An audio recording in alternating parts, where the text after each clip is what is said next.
तो का हाल बा भाई लोग। तब भाई लोग आज के वीडियो न लिटरली कहता नहीं बहुते गाड़ फाड़ होखे वाला बा।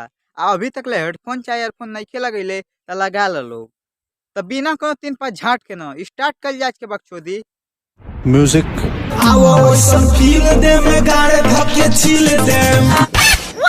अरे सरवा आ कही भौजी के गौड़िया छिलते में फाट गई तब के वन चीज करबे। ये समस्या है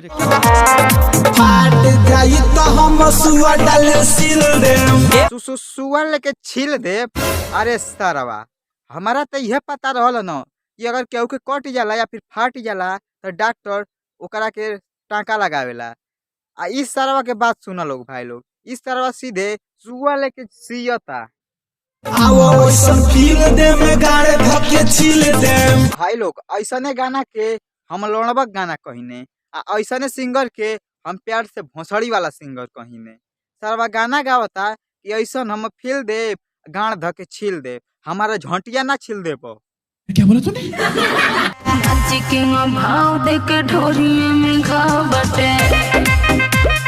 ए भौजी तहरा ढोड़िए में भाव बा ना गौड़िया में ना। अगर तहरा नाचे के बा ढोड़ी में घाव होखला से कोनो ज्यादा इफेक्ट ना पड़ी, लेकिन अगर तहरा गाड़ी में या फिर पैरे में घाव रही न तो तू तनको ना नाच पैबू। हमारे दीवाना भइल सारा होई गाँव बाटे। हाँ हमारा पता बा कि सगरी गांव तहार दीवाना बा। सब सरवा न पेलले के चक्कर में बानस। काहे को रहे कल पीछे न लागल, ढोरिया में पैना से खोद के भागल। सरवा गाड़ी में पैना कल सुनले रहनी हो, आज ढोड़ियों में पैना कल सुन लेनी। काल के डेट में सरवा कोनो ई मत गा दे कि अगिला में पैना को के भाग गयल।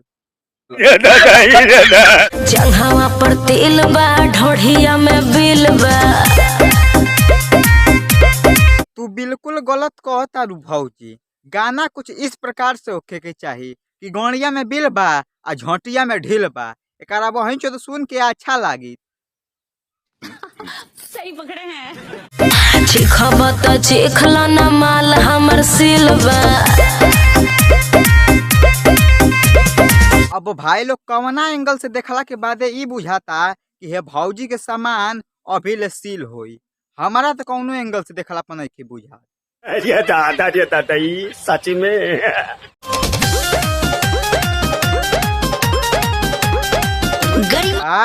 का सीन बा। एकरा बहिन चोदो अगर अभी ले नहीं देखला तो एकरा रिवर्स करके देखलो। अरे चाचा जानी थोड़ी पिया खाली कमजोरी पिया। तू बिल्कुल गलत कहता रू भौजी। तहरा के तो ई कहे के चाहिए कि ढुकावा जनी लाड़ पिया आ फाटी जाई गाड़ पिया ना। इनका बहन के गाड़ी में आम के पेड़ पे लो ना, आम के पेड़ छोट पड़ जाई। इनका बहन के गाड़ी में तरकुल के पेड़ पे लो गाना गावत तारी।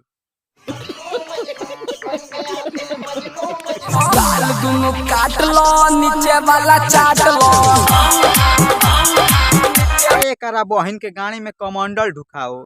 इस सरवा ना मनिह सका ना। सरवा हम गरियावत हमार मुंह दुखा गल, लेकिन इस सरवा कसम खैले बानस कि हम मान ना सकत।